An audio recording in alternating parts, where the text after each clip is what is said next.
누가복음 강해를 계속하고 있습니다. 누가복음에서 만나는 예수님, 구속의 빛을 바라본 믿음의 증인들이라고 하는 제목으로 말씀을 같이 나누겠습니다.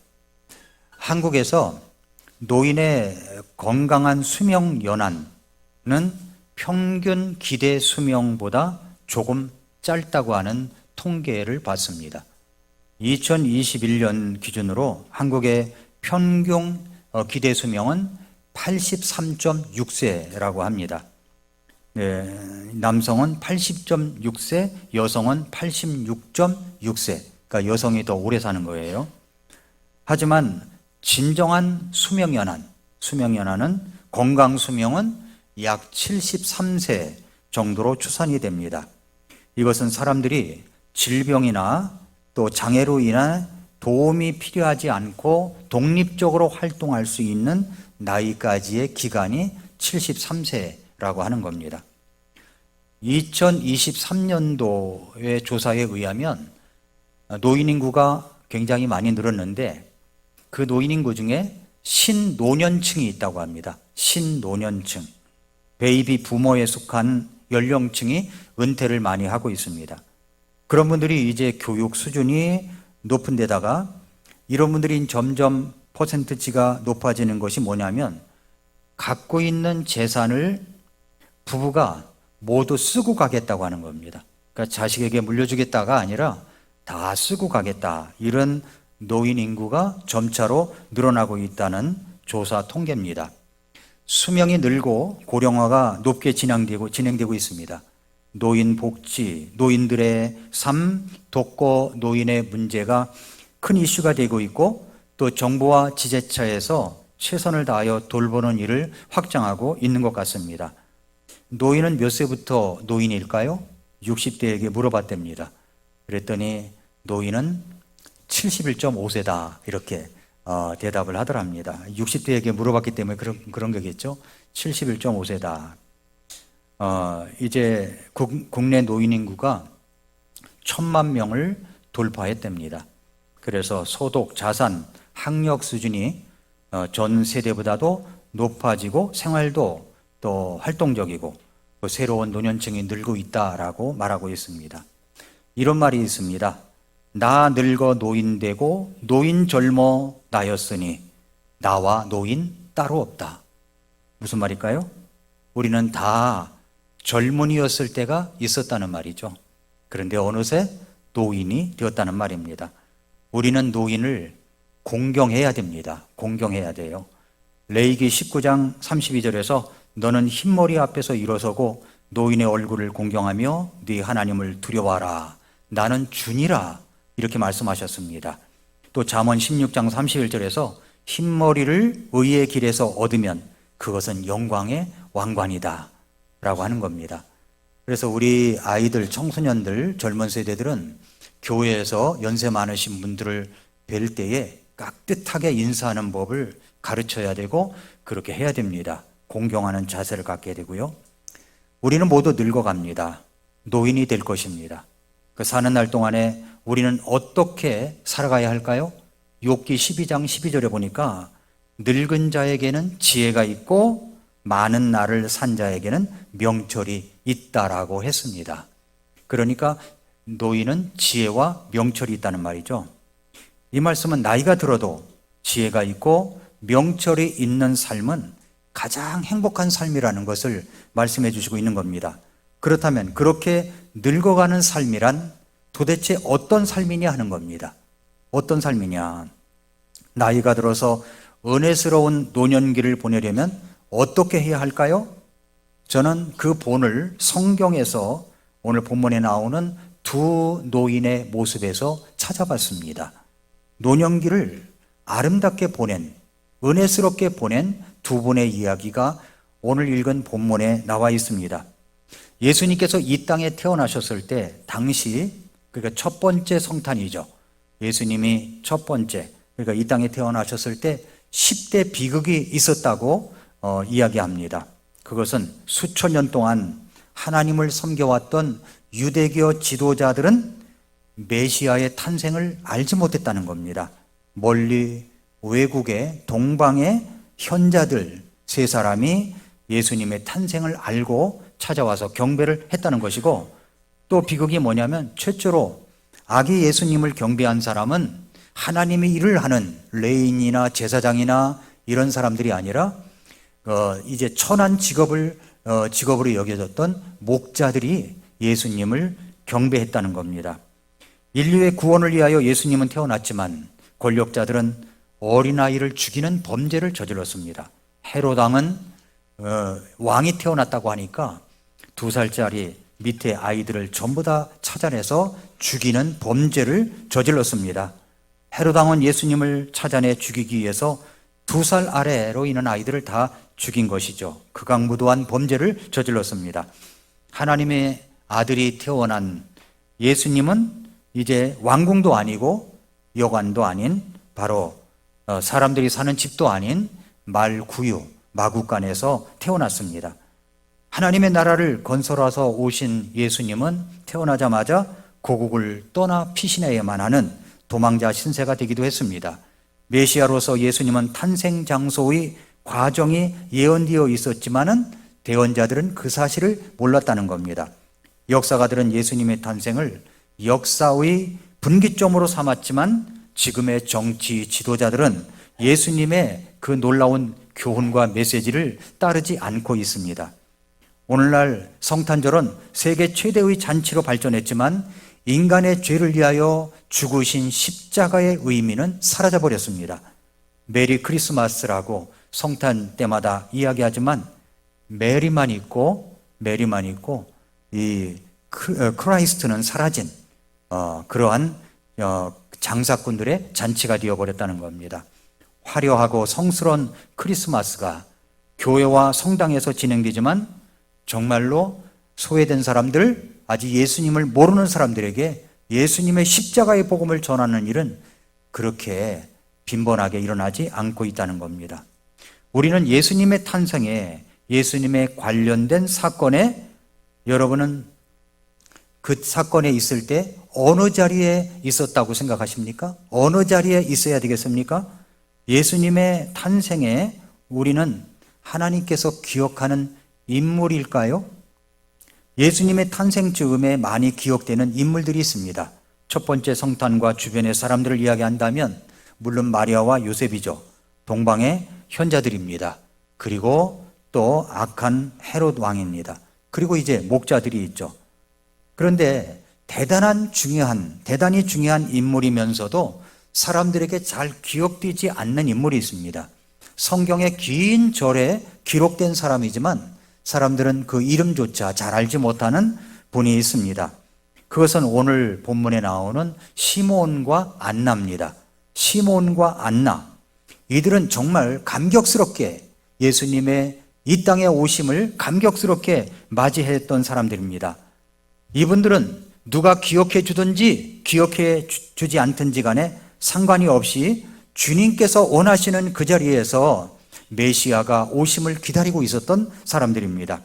나이 들어 늙었다고 할지라도 사람들이 어찌 생각하든지 간에 주님께서 은혜스러운 노년기를 맞이하고 있었던 사람이 바로 시몬과 안나다라고 하는 것을 누가복음에서 강조하고 있다는 겁니다. 우리는 사람들에게 기억되는 인물이 되기를 원하죠. 그래서 그렇게 되지 않으면 실망하고 낙심합니다. 여기 시몬 그리고 안나는 정말 오랫동안 잊혀진 사람으로 그렇게 지냈던 사람들입니다. 그렇지만 시몬과 안나는 어떻게 그렇게 은혜스러운 노년기를 보냈습니까? 그것을 오늘 말씀을 통해서 찾아보자는 이야기입니다. 먼저 첫 번째로 시몬의 노년기를 살펴보겠습니다. 먼저 그는 의롭고 독실한 사람 시몬이라고 소개합니다. 시몬의 직업에 대해서는 알 길이 없습니다. 그에 대한 기록도 없어요. 그가 어디에 살았는지, 어떤 배경을 가졌는지 전혀 알 길이 없습니다. 성경에 이런 시몬의 기록이 없는 것을 보면 그것이 그렇게 중요한 문제는 아닌 것 같습니다. 다만 누가복음 2장 25절에 보면은 이렇게 말합니다. 보라, 예루살렘에 시몬이라는 이름을 가진 사람이 있었는데, 시몬이라는 사람이 있었습니다. 바로 그 사람은 의롭고 독실하여 이스라엘의 위로를 기다리더라. 성령님께서 그 위에 계셨다라고 말씀합니다. 자, 의롭고 독실하다라는 표현을 시므온에게 썼습니다. 자, 의롭다는 말은 뭐냐면 하나님과의 관계에서 나오는 태도와 모습을 말합니다. 독실하다는 말은 우리가 흔히 생각하는 깨끗하게 사는 것이라는 단순한 의미, 그 이상의 표현을 말하는 겁니다. 독실하다는 말은 본래 하나님을 깊이 심각하게 생각한다는 단어의 어근에서부터 나온 말입니다. 다시 말하면 이 사람 시므온은 하나님과 바른 관계에 대해서 고민했던 사람이고 하나님과 관련된 모든 것들에 대해서 심각하게 생각했던 사람이라는 것을 볼 수가 있습니다. 시므온은 오늘날로 이야기한다면 일주일에 한 번 교회에 나올 때만 하나님을 생각하는 그런 사람이 아니었다는 말입니다. 이렇게 나이 들어가는 것, 시므온처럼 나이 들어가는 것은 정말로 아름다운 일입니다. 의롭고 독실한 사람 시므온이라고 소개하고 있고요. 그 다음에 계시를 받았다. 시므온은 계시를 받았다고 이야기합니다. 의롭고 경건한 시므온에게 그가 살아있을 때 그리스도를 만난다는 메시지를 받았습니다. 26절을 보면 그가 주의 그리스도를 보기 전에는 죽음을 보지 아니하리라는 것이 성령님에 의해 그에게 계시되었더라. 제가 전도사였을 때 목사님이 그렇게 기도하는 것을 보았어요. 살아성전에 예수님이 다시 오심을 보게 해 주시옵소서. 이런 기도를 제가 들었던 적이 기억이 납니다. 여러분이 살아있을 때, 저와 여러분이 살아있을 때 예수님이 오셨으면 참 좋겠습니다. 예. 아멘 아닙니까? 예. 내가 먼저 죽어야 될까요? 아니에요. 저는 제가 먼저 죽는 것보다도 우리 예수님이 먼저 오셨으면 좋겠어요. 우리 보통 예수님이 빨리 오셨으면 좋겠다라고 할 때는 속상할 때, 기분 나쁠 때, 뭔가 일이 안 될 때, 뭔가 경제적으로 어려움이 있을 때, 그때 예수님이 빨리 오셨다고 좋았으면 좋겠다고 생각하잖아요. 그런데 정말 이분은 계시를 받은 거예요. 시므온은 어떤 계시를 받았냐면은 네가 살아있을 때 메시아를 만날 것이다. 그리스도를 만날 것이다. 이런 계시를 받은 거예요. 그러면 그 계시를 받은 때가 언제인지 모르지만은 오늘일까 내일일까 기다리지 않았겠어요? 어떤 마음으로 기다렸을까요? 정말로 오늘 오실 수도 있어. 아니야, 내일 오실 수도 있어. 이런 마음을 갖고 경건한 태도와 자세로 날마다 처음으로 이 땅에 오실 메시아 그리스도를 기다렸을 것이라고 생각이 됩니다. 네가 그리스도를 만날 것이다. 네가 살아있을 때 만날 것이다. 이것은 자기 확신이 아니라 계시를 받은 거예요. 하나님의 계시를 받은 것입니다. 그래서 어떻게 했습니까? 믿음으로 기다린 거죠. 믿음으로 나이가 언제 될 때까지, 나이가 들을 때까지, 나이가 찰 때까지 계속 기다린 겁니다. 계속 기다린 거예요. 오늘 계시를 받았다고 해서 내일 예수님을 만나는 게 아니에요. 오늘 계시 받았다고 해서 내년에 그리스도를 만나는 것이 아니었습니다. 1년을 참고 기다리고 2년을 기다리고 인내하며 3년을 기다리고 아마 그렇게 계속해서 오실 메시아 그리스도를 기다렸습니다. 그 다음에 또 시몬에 대해서 살펴보니까 시몬의 성탄 메시지가 있어요. 예수님을 만나고 나서 어느 날 시몬이 성령의 감동을 받고 성전에 들어갔습니다. 거기서 그는 무척 남루해 보이는 가난한 젊은 부부가 성전을 향해서 걸어오고 있는 모습을 보게 됩니다. 오늘 2장 22절을 보십시오. 2장 22절부터 24절을 보니까 또 모세의 율법에 따라 그녀를 정결하게 하는 날들이 차서 그들이 아이를 예루살렘으로 이제 가려 하니 이것은 주의 율법에 태를 여는 모든 남자는 주께 거룩한 자라 불리리라 하고 기록된 바와 같이 아이를 주께 드리고 또 주께서 주의 율법에 이르신 것대로 산비둘기 한 쌍이나 집부들기 새끼 2마리로 희생물을 드리려 함이더라. 여기 마리아와 요셉이 예수님을 주께 드리려고 성전을 찾아온 겁니다. 돈이 많은 사람들은 염소와 또 어떤 양이나 염소로 제사를 드렸습니다. 그러나 가난한 사람들은 넉넉하지 못하기 때문에 비둘기로 희생물을 드렸습니다. 가난한 젊은 부부는 태어난 지 꼭 8일 된 아기를 안고 이제 성전에 들어온 것입니다. 21절 여드레가 차서 아이에게 할례를 행할 때에 그들이 그의 이름을 예수라 하였는데 그것은 그분께서 태 속에 수세되기 전에 천사가 그렇게 일러준 이름이더라라고 했습니다. 한 아이를 데리고 들어오는 젊은 부부를 이렇게 바라보는 순간 누가 봤어요? 시므온이 바라본 순간 시므온의 가슴이 뛰기 시작했다는 거예요. 가슴이 시작된 겁니다. 뛰기 시작했어요.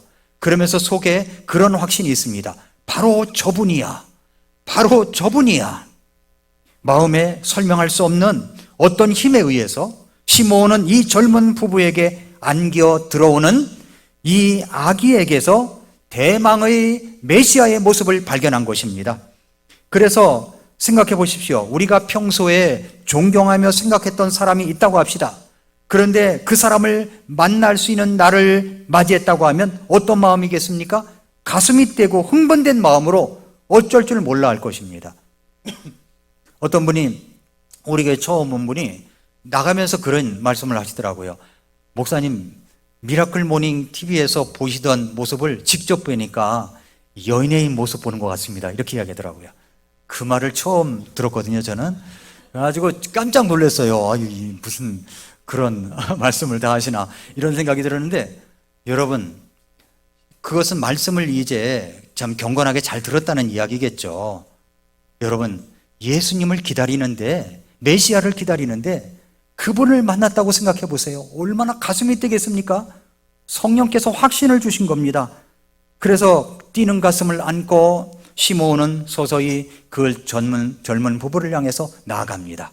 그리고 말합니다. 그 아기를 한번 안아봐도 될까요? 안아봐도 될까요? 마침내 시므온은 그 아기 예수님을 품에 안습니다.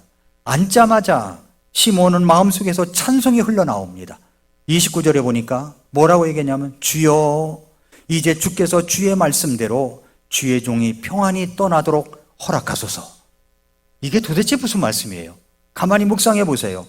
주여, 이제 주께서 주의 말씀대로 주의 종이 평안히 떠나도록 허락하소서. 무슨 이야기입니까? 하나님, 이제는 죽어도 여한이 없습니다. 이제 죽어도 여한이 없습니다. 내 눈이 주의 구원을 보았습니다. 우리 주 예수 그리스도의 놀라우신 구원을 이제 내 눈으로 직접 배웠습니다. 시므온이 품은 아기는 바로 예수 그리스도였습니다. 메시아였어요. 그러면서 이 아이에 대하여 이렇게 찬양합니다. 32절에 이방인들을 밝히는 빛이여 주의 백성 이스라엘의 영광이니이다. 이것이 시므온이 메시아를 품고 안고 맞이하면서 주님을 찬양한 모습입니다. 예수님은 이방에는 빛이요 이스라엘은 영광이라고 그랬어요. 무슨 말입니까? 예수님은 이방에는 빛이다. 그러니까 이방인들도 예수님을 믿고 구원받을 수 있는 그런 빛으로 예수님이 오셨다는 말이고, 그리고 메시아를 기다리던 이스라엘에게는 영광이다라고 하는 말입니다. 자, 이 시므온을 통해서 주시는 메시지가 무엇입니까? 시므온의 이야기는 그가 의롭고 독실한 사람으로서 메시아를 만나기까지 성령의 인도하심을 따랐던 믿음의 본보기를 보여줍니다. 그가 우리에게 주는 메시지를 현대적인 적용으로 생각해 본다면 이런 메시지를 우리가 얻을 수 있어요. 먼저요, 첫 번째는 믿음과 인내의 중요성입니다. 시므온은 메시아가 오실 것이라는 하나님의 약속을 끝까지 믿고 기다렸습니다. 그는 이스라엘의 위로자, 즉 메시아를 보지 않고는 내가 죽지 않을 것이다 라고 하는 성령의 계시를 받았고, 오랜 시간 동안 인내하며 기다렸습니다. 여러분, 우리 역시도 하나님의 약속을 믿고 때로는 눈에 보이지 않더라도 인내하고 신실하게 기다려야 될 필요가 있는 것이 있죠. 그게 무엇입니까? 다시 오실 예수 그리스도십니다. 다시 오실 구원자 예수 그리스도. 그분은 올리브산에서 올라가신 본 그대로 다시 오신다고 약속하셨습니다. 그 다시 오신다고 올리브산에 약속한 것은 지상재림을 이야기하는 것이죠. 그러나 그 전에 예수님은 먼저 공중에 오십니다. 공중에 강림하셔요. 그때 예수 그리스도를 믿고 구원받은 사람들, 우리가 그때까지 살아있다면 우리는 채어 올라가 공중에서 주님을 만나게 될 것입니다. 그러나 그 전에 죽은 자들이 먼저 살아나고 그 후에 우리 살아남은 자도 이제 채어 올라가 주님을 만나게 될 것입니다. 주님은 다시 오신다고 하셨습니다. 우리는 믿음으로 그것을 기다려야 돼요. 믿음으로 기다려야 됩니다. 신랑 되신 예수님께서 우리를 데리러 오십니다. 예수 그리스도는 나를 구원하여 주셨습니다. 그리고 가장 좋은 것을 주실 것이라는 그런 믿음을 주셨습니다. 하나님의 타이밍을 기다려야 됩니다. 그뿐만 아니라 하나님의 인도하심에 순종을 해야 됩니다. 시므온은 성령의 감동으로 성전에 들어갔고 그곳에서 메시아이신 예수님을 만났습니다. 우리도 하나님의 성령께서 인도하신 그대로 순종하며 살아갈 때 중요한 순간에 하나님께서 주신 약속을 우리가 만나게 될 것입니다. 하나님의 구원의 빛을 이 시므온은 경험하고 그리고 노래하고 나눴습니다. 시므온은 예수님을 품에 안고 이방인들을 밝히는 빛이요 이스라엘은 영광이라고 그렇게 이야기를 했습니다. 저와 여러분들이 만난 예수님은 누구십니까? 구원자 예수 그리스도세요. 예수 그리스도를 만났습니다. 구원받았습니다. 거듭났습니다. 그러면 우리 마음속에는 바로 그 구원자 예수 그리스도를 내 입에만 담고 있는 게 아니라, 마음에만 담고 있는 것이 아니라, 아직 예수님을 모르는 사람들에게 예수 그리스도의 십자가의 복음을 전해야 된다는 것입니다. 시므온을 통해서 우리는 그것을 약속을 받을 수가 있습니다. 그는 죽음을 두려워하지 않고 평안히 이제 죽음을 맞이하기를 원했습니다. 예수님을 만나고 나서 이제 주의 말씀대로 평안히 이제 떠나도록 허락해 달라고, 죽어도 여한이 없다고 그렇게 말씀을 했습니다. 이는 그가 메시아를 보았으니까 더 이상 이 세상에 미련이 없다는 뜻입니다. 우리가 만약에 천국을 15초 광고나 30초 광고로만 봐도 이 세상에 살아갈 맛이 없을 겁니다. 사도 바울이 그랬잖아요. 내가 이 세상을 떠나 하나님과 함께 거하는 것, 예수 그리스도와 함께 거하는 것이 더 좋지만 뜻이 있어서 이 땅에 머문다는 것입니다. 우리도 마찬가지예요. 하나님의 말씀에 소망이 있습니다. 이 소망을 보면은 죽음이 두렵지 않아요. 죽음이 두렵지 않습니다.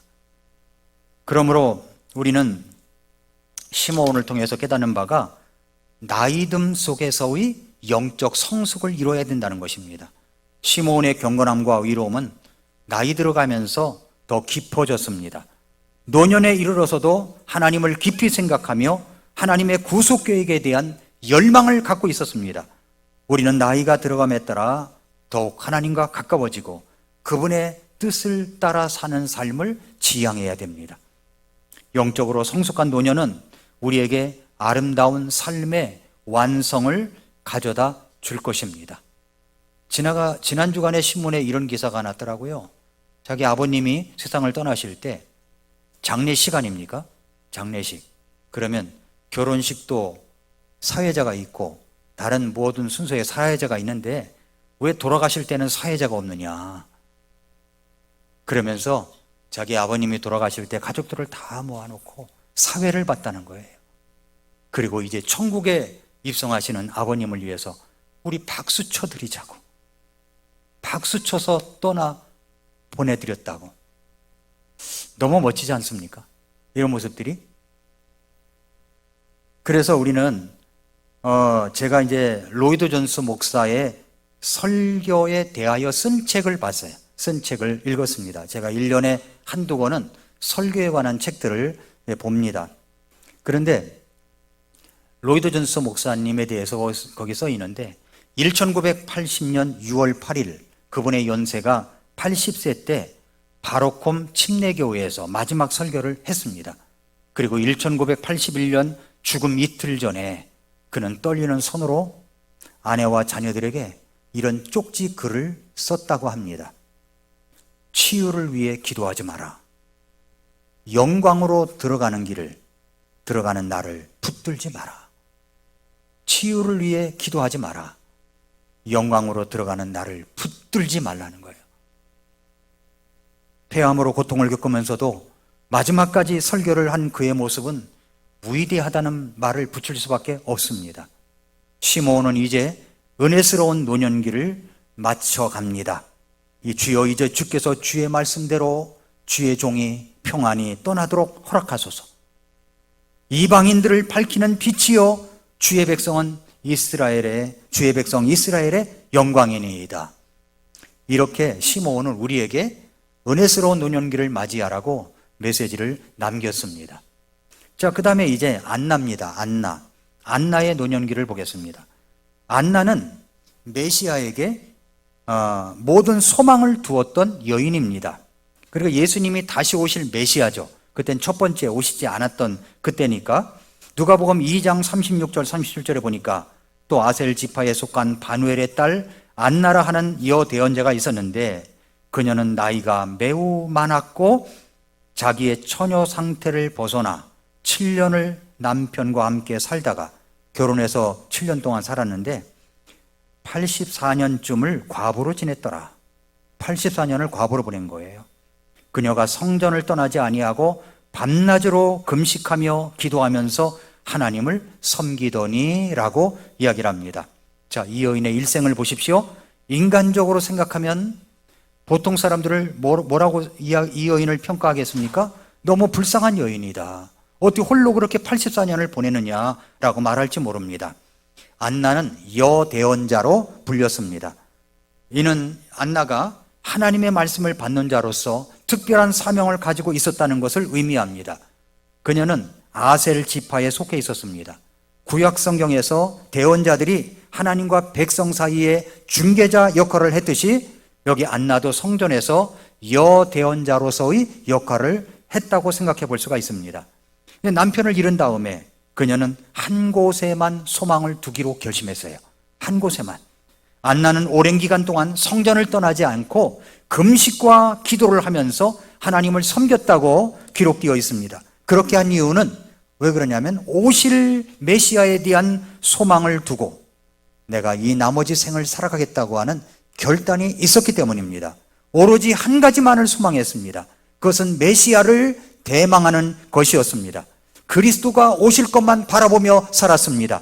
이것은 그녀가 하나님의 온전히 헌신된 삶을 살았음을 보여줍니다. 그녀는 남편과 결혼 생활을 7년 동안 유지했고 이후 84년간 가부로 살면서 성전에서 기도와 금식으로 지내면서 세속적인 일에 얽매이지 않고 하나님께 온전히 자신을 바치면서 이 메시아로서 오실 예수 그리스도를 기다렸던 것입니다. 이 여인은 나이가 많았음에도 불구하고 지속된 헌신을 보였습니다. 안나는 나이가 매우 많았음에도 불구하고 성전을 떠나지 않고 하나님을 섬겼다고 했죠. 나이와 상관없이 신앙생활을 충실히 할 수 있다는 것을 여기서 보여주고 있는 거죠. 안나는 젊은 시절뿐만 아니라 고령에도 하나님을 향한 헌신을 지속했습니다. 여기 안나는 기도와 금식을 통해서 섬겼다라고 했습니다. 사람들은 이런 여인을 가리켜서 미친 여자라고 할지도 모릅니다. 그러나 그 여인은 한 소망에 미친 여자였어요. 바로 이 오실 예수 그리스도, 메시아에 대한 소망을 가졌던 여인입니다. 자신의 구세주이시고 소망이신 예수 그리스도를 기다리는 것이 이 여인의 삶의 전생애의 목표가 되었던 것입니다. 사람들은 이 여인을 성전에, 교회에 미친 여자라고 할 수도 있습니다만은 그렇지 않습니다. 이 여인은 바로 한 소망에 미친 여자예요. 이 여인의 전생애의 목표가 된 것이죠. 여기 한 소망에 모든 것을 건 이 여자를 누가 비난할 수가 있단 말입니까? 사람들은 비난할 수 있을 것입니다. 그 소망을 모르는 사람들은 말입니다. 그러나 우리 하나님은 그의 소망을 높이 사셨습니다. 그래서 성경을 기록할 때 그녀의 이름을, 예수 그리스도를 만날 수 있는 특권을, 그녀의 평생의 소망을 기록하게 한 것입니다. 우리의 평생의 소망은 무엇입니까? 누가복음 2장 38절에 그때 그녀가 와서, 성전에 온 거죠. 와서 마찬가지로 주께 감사를 드리고 그랬어요. 주께 감사를 드리고. 성경은 간단하게 이야기했지만 안나에게는 얼마나 가슴 벅차고 두근거리는 그런 찰나였습니까? 아, 오셨군요 주님 하면서 주님께 감사를 드렸다라고 말씀을 했습니다. 여러분, 기다리고 기다리면 그때가 오는 것입니다. 그날이 오는 거예요. 그날이 언제입니까? 우리 예수님께서 승천하시고 다시 오시마 약속하신 그날, 우리를 데리러 오실 그날은 반드시 오게 될 것입니다. 그런데 말세의 현상이 있어요. 말세의 현상. 이스라엘이 1948년에 이스라엘이 회복이 됐습니다. 이것만 봐도 말세가 된 줄을 알라고 성경은 말씀하고 있어요. 그뿐만 아니라 세상에 되어지는 일들, 기근과 환난과 역병과 이런 재앙들이 쏟아져 있는 모습을 보면 말세라고 했습니다. 그뿐만이 아닙니다. 하나님 사랑하기보다도 쾌락을 더 사랑하는 사람들의 행태를 볼 때도 이게 말세지 말이라는 거죠. 우리가 차별 금지법, 포괄적 차별 금지법을 반대하는 이유가 있어요. 그것이 법안으로 채택이 되면 이 땅은 지각 변동이 일어납니다. 미국에 가면 캘리포니아에 살고 있는 경건한 그리스도인들이 캘리포니아를 떠나는 사람들이 그렇게 많다고 합니다. 그래도 캘리포니아에 경건한 교회들이 있습니다. 아주 놀라운 교회들이 있어요. 근데 캘리포니아에 가면은 책방에 가도 아예 의무적으로 동성애에 관한 책들을 갖다가 의무적으로 비치를 해놔야 된다는 거예요. 그걸 안 해놓으면은 동성애자들이 시비를 걸고 그리고 고소를 할 수가 있다는 겁니다. 그 미국에 살던 목사님이 와서 하는 이야기예요. 우리나라도 만약에 차별금지법이 통과가 되면 똑같은 현상이 일어납니다. 똑같은 현상이 일어나요. 그러니까 반대를 하는 겁니다. 이게 말세지말의 현상이에요. 여러분, 예수님께서는 정말 이제 곧 오실 것입니다. 안나는 바로 그 예수님을 기다렸어요. 때로는 금식도 하고 때로는 기도하면서 성전에서 하나님을 섬기며 그 첫 번째 오실 메시아를 기다렸습니다. 우리는 다시 오실 예수 그리스도를 기다립니다.